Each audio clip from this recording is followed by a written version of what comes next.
The best faction of Andromeda's Edge is the Pulsar Refugees. And this is one of the OG factions that Luke and Maximus came up with. It's one of the original OP factions that when playtesters first tried this, they thought, these are so powerful. This is the most devastating faction in the game, and it can be really good. Now, this is sort of a counter to the Zodian Warmongers, which were conceived of as a very, military-based, aggressive, fighting faction. And this is a group of peaceful civilians. Their homeworld has been destroyed during the Pulse War, but they've banded together, gathered whatever ships they have, and they're fleeing for Andromeda's Edge. This kind of fits the entire theme of the game. We've conceived these factions that are headed to the edge where there's precursor technology, but it's also dangerous and there's limited resources. And why would you give up all that? Well, when you've got nothing to lose, then that's where it really comes into play. And this is one of the greatest parts of this faction, is that even when they lose fights, they still win.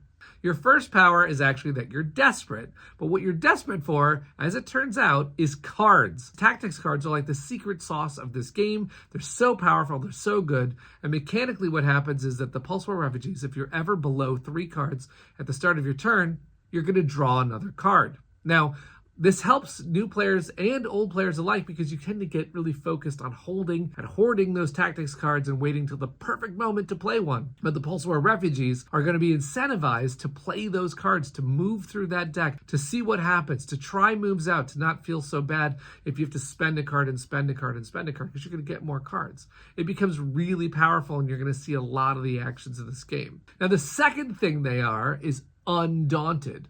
And that's where the power really comes in because you cannot lose a fight. I mean, you can lose a fight, but what the faction power says is that even when you lose a battle, you go up the supremacy track. Now, that's super unique to this faction. Everyone else has to win battles to go up the supremacy track. The Pulsewar Refugees actually want to get into fights just as much as the Zodian Warmongers, just as much as the Kraln, because they actually are going to want to push up that track. And other people are going to want to avoid you because they don't want you to keep going up that track. And even better than that, I mean, if you do win fights, you're going to go up the supremacy track. But if you lose, you're going to get your TAC ops. Now, tactical operations in this game is a benefit you get when you lose battles. And usually it's a card, but you can also slot a moon with some awesome benefit on it, and the Pulsar Refugees are going to want to do just that because they don't want cards.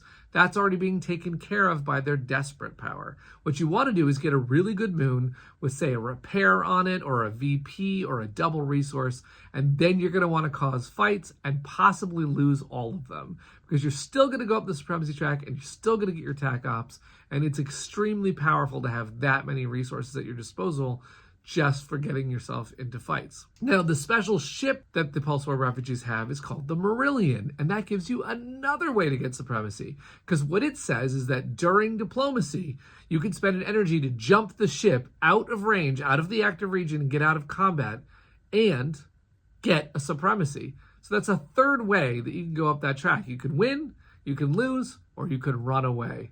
Kind of amazing that you get that much ability to go up the supremacy track. And what that means is the Pulsar Refugees are going to have a lot of cards and a lot of options, and they're going to want to really focus on the red radioactive planets and the obelisks. You're going to want to build obelisks and push yourself all the way up the track because you're almost guaranteed to get all the way up there. Now, the other tracks that they actually have focus in are commerce and civ. So you're going to start with a credit. It's one of the very few factions that starts with a credit because it's like all your savings, all that you've managed to gather together, and it allows you to go right out of the gate and buy modules. You can push yourself up and get the vault, which is a very powerful track on the commerce track. You can also push yourself on the civ track and go for more cards. We already know that cards are great and you're going to be trying to get your hand out of cards, but then you can replenish and get a big, huge hand and have an amazing turn. I love playing the Pulsar Refugees because it's kind of fearless.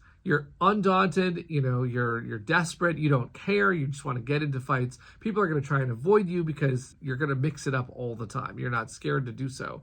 Now, that is going to put you in the scrapyard, so you're going to want to make sure you have repairs. You've got to get repair moons, and you want to get repair modules so that you can take care of your ships and run your engine the way that you want to do.